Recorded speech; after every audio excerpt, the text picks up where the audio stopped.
This is your host, Donna Torno, Director, Panama Canal Zone Veterans, giving you, the injured, a voice in the sea of damaged lives by the VA's cornucopia of lies and deceit. We all know now that dioxin was present in the canal zone, and we intend to have our voices heard.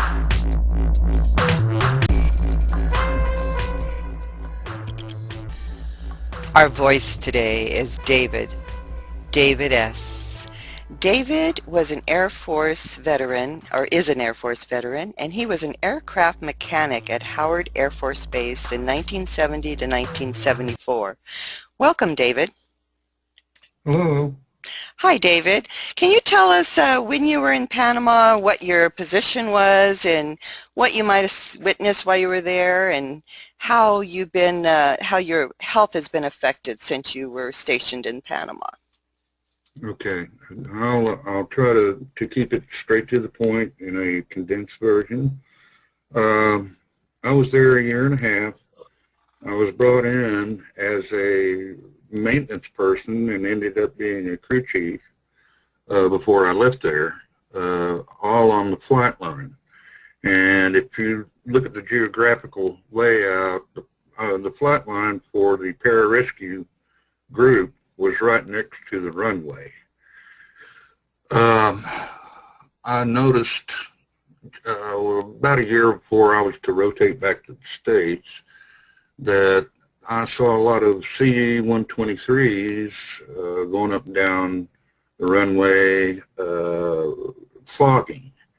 And of course they mowed the sides to keep it clear almost every day, every other day anyway. And I found that strange. Why would they do both? Of course, the predominant winds blew that stuff right over on us. We were that close to the runway. I didn't really pay much attention to it at the time, but of course you got the rainy season and the not rainy season there. As time went by, some short time before I was to rotate back to the States, I broke out with a pretty nasty rash. And they used to let us take our shirts and undershirts off on the terribly hot days when we had to be out in it doing our job. And this, when I broke out with all this, it was from my belt to the top of my ears, which I found strange. This happened approximately 4 months before I was to rotate back. And I went to the doctor there for Kobe, and he did a biopsy on me, and they pronounced it to be parapsoriasis, which he gave me a 2 weeks application of some sort of an antibiotic. They were horse pills. I remember they were hard to get down, and it was 2 weeks, and I had to take them 3 times a day. Well, it didn't seem to help anything over that period. And while I was there, I didn't really notice anything that would surprise me. You know, the normal. You at least I did. I stayed sweaty all the time, and you got to take. It was hot there. 2 or 3 showers a day, and thank God they had air conditioning. We were in air conditioning units in the barracks, but I noticed some of the guys, you know, they would go into a pretty bad fatigue period, and I blamed it on the heat and the humidity, and so. But I also was experiencing that, so I just I didn't pay much attention to it, and that is basically what happened while I was in Panama. Now, do you want me to go further into it after I rotated back? Well, yeah. So you broke out in a rash. You know, I think a lot of us had bites from all kinds of things. I remember those darn sand fleas. I had like 145 bites on my legs alone, and I just chucked it up to something biting me. But it sounds like you had something different. Yeah. This was, they were maybe a couple of centimeters to a couple of millimeters in diameter and no further than 4 or 5 millimeters apart. And they were over my entire body from waist up. And of course we wore our caps that would cover my head, but the tops of my ears were breaking out with a ooze. And it, to me, that points to something had fallen down on me. Right. And I asked my immediate superior officer what he thought that was, and he said, "Oh, they're just spraying for foliage." And Well, of course, duh. at that time, we didn't have much of a insight as to herbicides, and when you're in the military, you do as you're told and do it the best you can. Right. And that's what I did. I had very little personal life because they worked us to death there. They got every ounce out of us they could, which is okay. Mm-hmm. And that part of it I enjoyed. I enjoyed my work, but they gave me the antibiotics, and I couldn't tell any difference in what it was. So once I rotated back, they sent me to Davis Monthan Air Force Base in Tucson, Arizona, one of the driest places. And within a month, maybe two, these, I call them specks. They're less than the size of a kernel of corn, but they're flat, they sting, and it felt like I was maybe possibly allergic to something, but for it to be that massive. Really? But I also noticed it had started spreading over the rest of my body too. But when I got there, after about a month or two of being good and dry, they started to just pop off. And as they came off, they took the pigment How of my strange. skin with it. Yes, it is. And I could take some pictures of it now, and you can still see the stuff. But of course, once it cleared up, a young man, 21, 22 years old, I felt okay, I did okay, but I did notice after I got back home and was discharged, I did notice that I had lost quite a large amount of weight. I was about 195, almost 200 when I arrived in Tucson, and I was about 142 when I was discharged. That's over an 8 or 9 month period. Wow. And that was not done intentionally. That's interesting, David, because my husband also lost a tremendous amount of weight with his illnesses. Yeah. And you really don't notice it because it's not something you're intentionally doing. It just happened. Mm-hmm. And as long as you feel well enough without any suspicions of anything.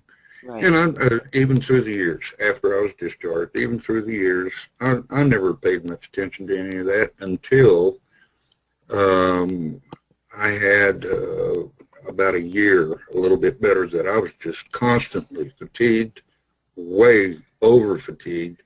I was doing opposite work. I was an engineer, of course, and it's a sit-down job. And there was no reason for me to feel the physical fatigue.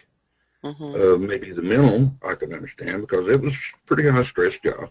Sure. And then I started becoming suspicious and this is the strangest, and I wish I had taken pictures and all that, but I didn't think anything of it. I became red, like a sunburn, a red donut around my waist. Now this, I thought, well, maybe I'm just getting too hot sitting and I need to cool it.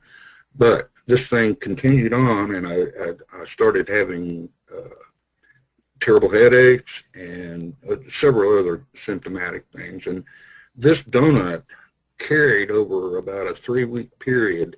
It migrated from my waist up to my neck, and it was in a band shape, I guess is the best.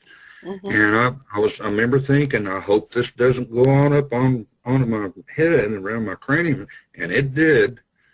And I had the worst case of dandruff, and I looked like I had high blood pressure, looked like a pickle beet. And the guy I was working with, he said, "David, what's the matter with you? You look like..." And I thought, I don't know, but very shortly thereafter, my legs started to swell. And I thank God for her, a very good friend of mine, had lost a friend to blood clots. And she said, I've seen this before. You get your butt in to the VA now. And sure enough, it was a clot. Hmm. They, once they diagnosed that with a clot, during this time, by the way, previous to that, I had been going in to dermatology trying to get something done about this. This thing turned into a rash, and it was blistery. It was really nasty looking, and it would do it in pods, and it would spread rapidly. It in my ears and my eyes, and they came up with a diagnosis. And the first diagnosis was psoriasis. So they treated it as psoriasis. That didn't work. So got another diagnosis. It was eczema. Nope, was not that. This is over course of, Don, this is over course of months and maybe even years as this went. Now, David, did this remain with you over those months and years? It never went away? It has never gone away. Oh, my goodness. Once it broke out into, it wasn't like the rash I had when I was in the military. This was entirely different. It was very painful, and my joints and all my muscles were all just aching, and there were times that I really couldn't walk. Thank God I didn't have far to go to work. Do you still have those symptoms and you pain in your legs? Yes, I do. Yeah, I have those as well, too. That's like a neuropathy. A lot of people that went to Panama have neuropathy. I have numbness on the sides of my hands and sides of my feet. Unfortunately, the VA says that for neuropathies, we have to have had those symptoms within a year of discharge. Now, you might be okay with you having your medical records for that time that you were injured. My goodness, you've been through a lot. Well, that was the beginning of it, and once they saw they finally did something, recognized it. They did the sonogram and all that, and they found where it was, and it was only one that was about 90% blocked. They caught it in time. It was a mid-sized vessel that it was in, one small one. She showed it to me, and it looked like an aneurysm. It already swollen up. So they got to it in time, and I thank my friend for that, because I wouldn't have gone into that. I figured, no. And this is a good warning for all you people out there listening, that if you turn bright red, or if you have a red ring around your body or something, there's something going on. Yeah, and this was the strangest feeling. I wouldn't know how to convey that to anybody. I was nauseated. Everything on me hurt. And shortly thereafter, and it seems like it all hit within anywhere from a 3 to a 6 month period, something like that. It's just one right after the other. I got tinnitus. I was diagnosed with reverse tunnel vision. My teeth, which I took very good care of, my personal hygiene did not change. My teeth all started rotting at the root at one time. And right now I have, 2 teeth left. What else happened? Every sensory that you have went haywire. I could feel things that weren't there. The heat, to feel heat. I lived in a house that the hallway was probably 30 feet long, and we had space heaters, and I could tell you at the other end of that hall when that heater kicked on, believe it or not. It was that sensitive. And if you people out there are listening, please, if you have anything like this, don't let it go any further. There's not much they can do, or so they tell me. Have it looked at and have them check you for any kind of a mutation in your blood. have them check your bone marrow for any kind of dioxin or agent, so-called Agent Orange. It could be any of the agents. But there are other things too. Toluene, benzene, in conjunction with that, they can find that in you too. Go, have them check that, insist on it. I wish I had. They may have been able to do transfusions of some sort. Right now, what they want to do is a full bone marrow transfusion replacement, a full blood transfusion replacement, then start with radiation and chemo, and I'm not going to live long enough to, I doubt that my body could, as broken down as it is now, I doubt I could endure that. But that's what they want to do with it. Don't let it get to this point. There may be something they could have done then, but they did phlebotomies, and they had me on warfarin for about 2.5 years. And it was it was pretty heavy doses of the stuff. And they found since that warfarin is not good for us, right? Absolutely not. I have to trust, which I don't know, and I can't prove one way or the other, but I have to trust that that was what they knew to do at that time. Right. With the stuff that I have right now. That's what the government is telling us, you know, that they didn't know at the time they were using all this stuff that it was going to affect us. But no, I think they knew that even if somebody says that you have a specific type of well-known disease, there are spin-offs from that. There are other things that is a part of that, such as this. Right. There are different categories of what I have, and it is all bunched together in with leukemia, lymphoma, and there are other ones that are grouped together. Can I mention the group, Donna? Sure, go right ahead. Okay. They're called MPN. If you have a computer, please look it up. I've been to their meetings before here locally. It stands for Myeloproliferative Neoplasm Group. And there's only like 100,000 of us in the United States. And there are different degrees and levels of it, and it does not seem to have a target of any sort. But it also is tied in with gene mutations, which I have. I ended up finding out that I have a gene mutation. I've asked my family, I've looked it up. There's nothing in my background that says that any of us ever had anything like that. Is this something that can be acquired, or it's only No. It is acquired, and it's not inherited. You don't inherit this.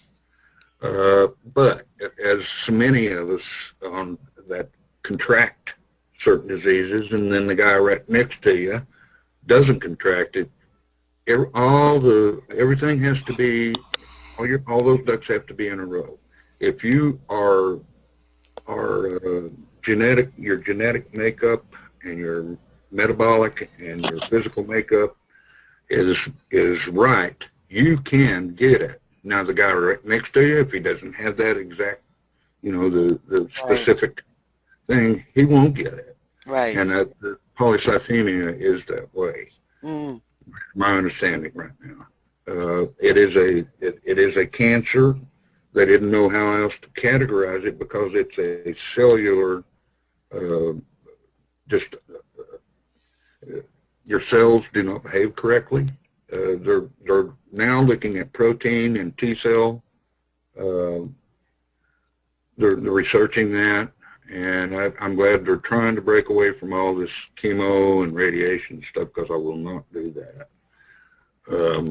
I don't know what to tell somebody else. I've talked to other people via the group, like a chat and so on, and I've seen some of the people saying that yes, that's exactly.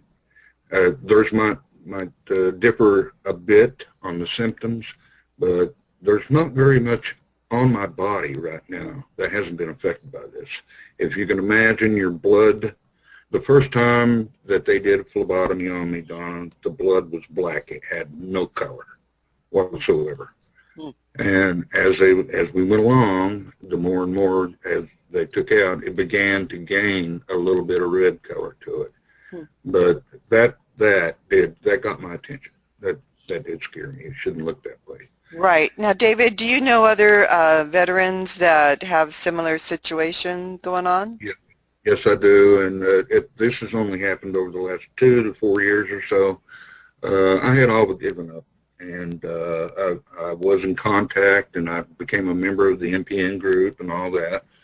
And because it didn't seem like they were really going after this stuff, that kind of breaks down your hope too. But in the last 2 or 3 years, yes, I have come across, and some of the conversations, if you look at some of the correspondences, the guys who do have this were exposed without any doubt to Agent Orange, and they are getting no response at all. It's a very controversial. It's a tragedy. Yeah, well, it's a tragedy. it is, and I don't.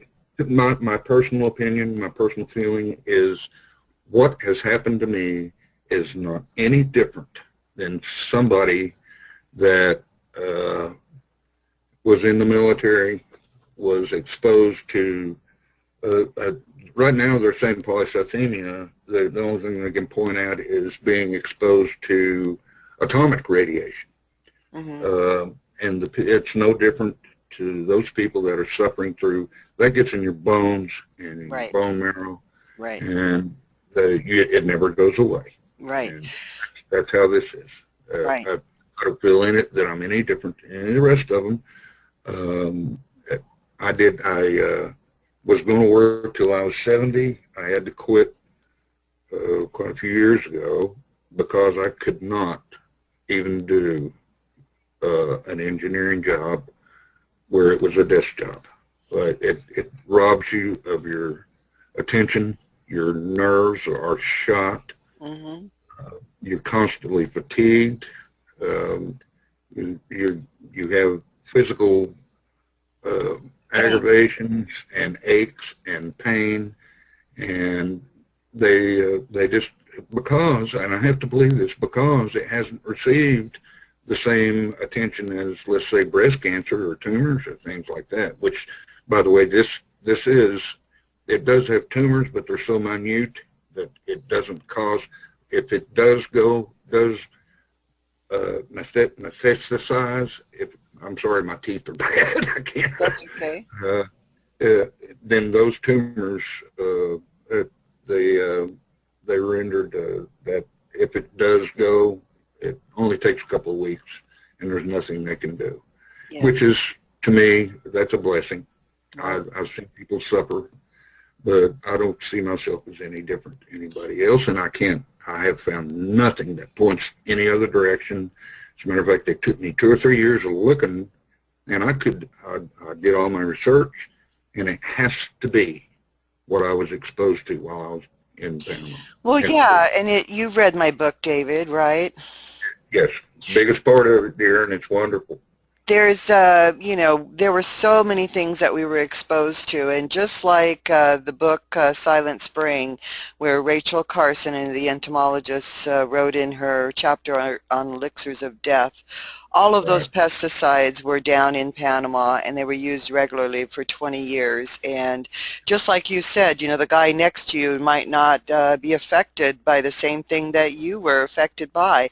And it's because our systems are different, our genes are different, our livers are different, and it just depends on how it can, excrete those poisons and how many you were exposed to. And being right next to the flight line there, with the winds and the spraying, you're probably exposed routinely. Every day.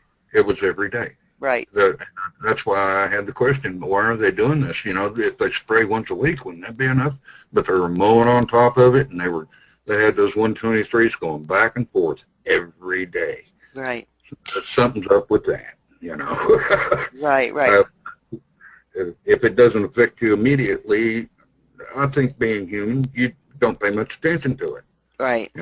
Right.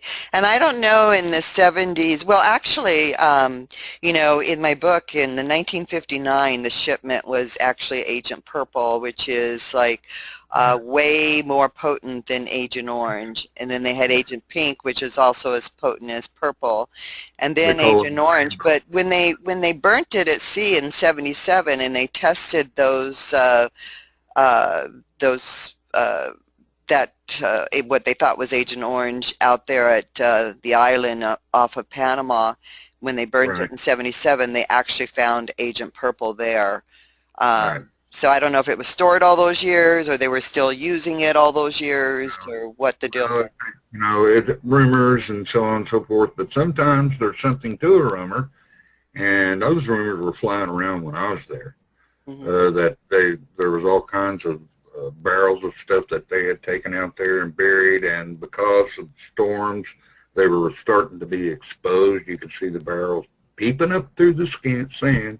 Hmm. I never went out there, and I wasn't that inquisitive. I'm not that curious, Didn't want to especially on know. something Yeah. like that. I Well, we tried to also avoid thought the government wasn't poisoning us, so we didn't worry about it. exactly.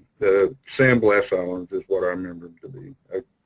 There may have been another particular one that they did, but there was San Blas Indians were in that area, and they had a string of islands out there, and that's the ones that I can remember. That's the best I can remember that I was told that is where the problem area was. But anyway, that's very much my story up to now. It's been miserable. I've had to resign from 3 outstanding jobs, one of them being NASA. Mm. They called me back. I had to resign after about a month or two because I could not do the job, and uh, it was on the new program, the Constellation. I was working on the Orion capsule. How interesting. Um, yeah, I was, what a time for something like this to happen. Right. But I had to bow out gracefully as best I could. I had made friends. But as my career went along, I was out of there about 10 years before I had intended to, a little bit more. I could have retired in Huntsville, blah, blah, blah. But as it goes, once the stuff hit, it never went away. And I was probably in my middle 40s or so Hmm. when the symptoms started, and that would make it somewhere around the 30-year time frame that we've heard about. Hmm. And I can't, I have no other way to think, but that is what this is. They can't tell me that it's not. Right. Right. So, And I think that with all our if we all get together and have our voices heard someday that yeah, we will win, because my husband's similar, you know, around the 40-year mark, about 30 years out. We were there 74 to 77. Same yeah, thing, you know, he got extremely ill and all kinds of weird things. exactly. And of course, we that have gone through the parallel things, they know, those guys know what I'm talking about, and I'm sure there'll be a bunch of them out there nodding their heads saying, yeah, he's right, Yeah. that sort of thing. But if you want to pursue it and you hit so many dead ends, so many doors closed, so much, so many things that are bogus, and it's not controversial. I don't see how they could ever uh, deny this, but we're speaking about the government, and I just keep trying, Donna. Yeah. Well, I'm sorry now for getting, but it's been a long, long, hard trip. it has been a long, hard trip, and unfortunately, I didn't even know that Agent Orange might have been there until 2015. But Really.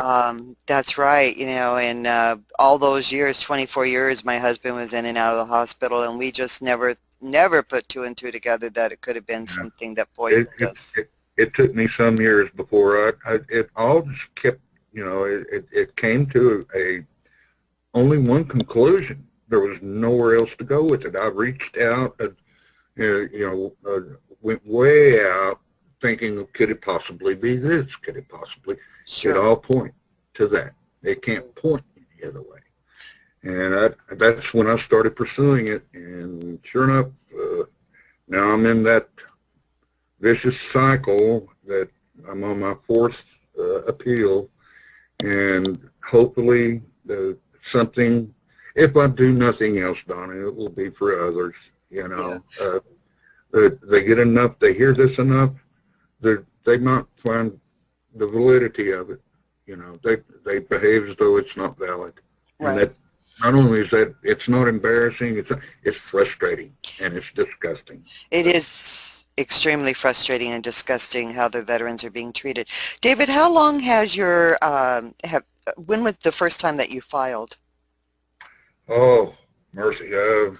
I'm going to say I have to reach into my Wayback Machine, if you remember that.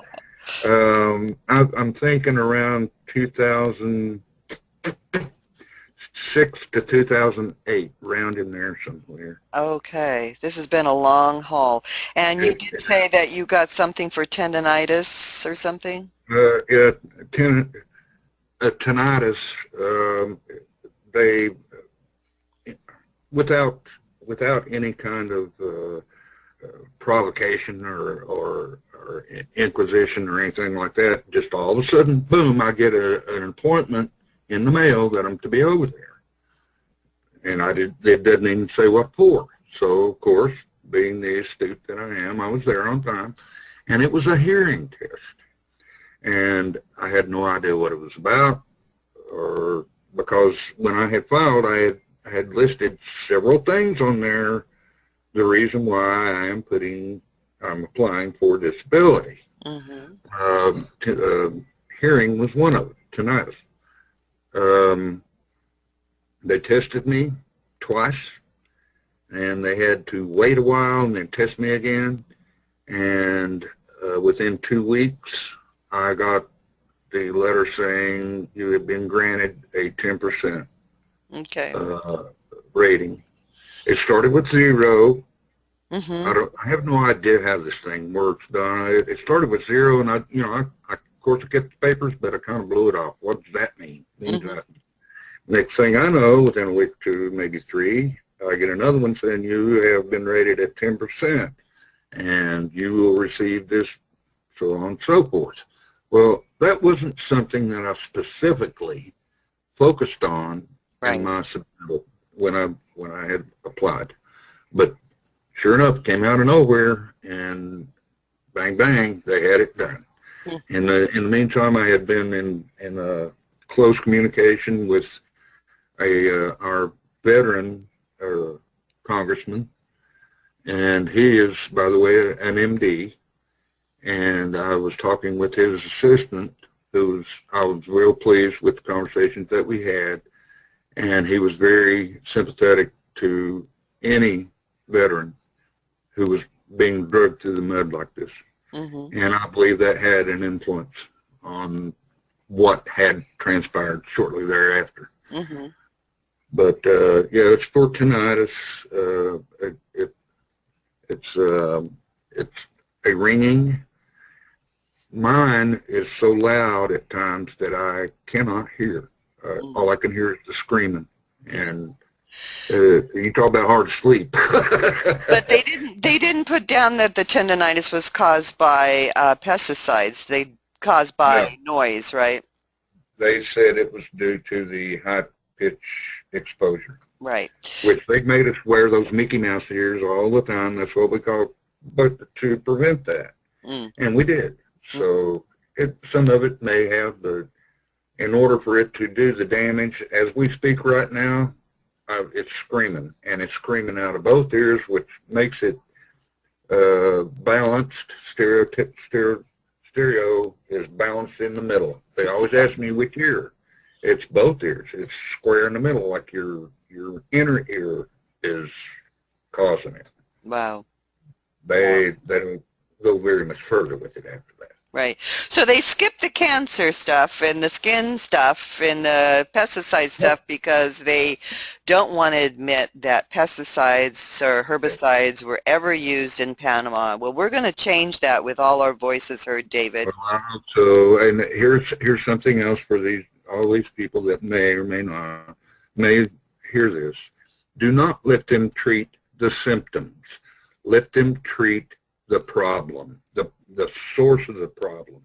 They went all around the map with me, and they were treating this and they were treating that, so-called.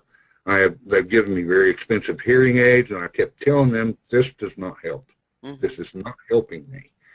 And they insisted on that, and they've gone all around, but they have yet to approach what was diagnosed.